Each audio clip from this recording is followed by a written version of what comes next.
अस्सलाम वालेकुम।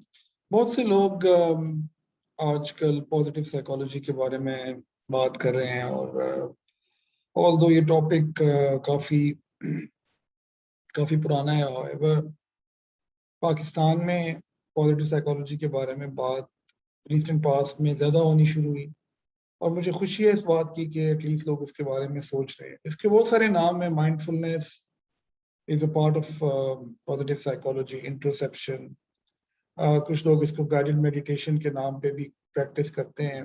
But what it is all about, मैं ये समझता हूँ दैट एज अ साइकोलॉजिस्ट मैं ये प्रीच भी करता हूँ कि किसी भी साइकोलॉजिकल एक्सरसाइज को या मेंटल हेल्थ एक्सरसाइज को आप जब समझ के उसके कॉन्सेप्चुअल फ्रेमवर्क के मुताबिक चल के प्रैक्टिस करेंगे तो आपको उसका बहुत फायदा होगा। माइंडफुलनेस जो है ये आपकी जो नॉर्मल जनरल हेल्थ है उसको एक इंतहाई एक्स्ट्रा ऑर्डिनरी लेवल पे ये पॉजिटिवली अफेक्ट करती है। इसके अलावा माइंडफुलनेस जो है वो आपकी इमोशनल हेल्थ, मेंटल हेल्थ, उसकी इम्प्रूवमेंट में बहुत मेजर रोल अदा करती है और it has been proven by lot of researches. तो रिसर्च काफी मौजूद है, वो आप ऑनलाइन जाके पढ़ भी सकते हैं। आज हम बात ये करेंगे कि हम इसको कैसे प्रैक्टिकली पहले समझ सकें ये है क्या। मैं आपको एक छोटी सी एग्जांपल देता हूँ। माइंडफुलनेस, अगर आप एक ऐसी गाड़ी में जाके बैठते हैं जो धूप में खड़ी हुई है और बहुत गर्मी है, और अब आपको पता है कि चूंकि गाड़ी काफी देर से धूप में और अब आप उसमें बैठेंगे तो आपको एक हीट का एहसास होगा।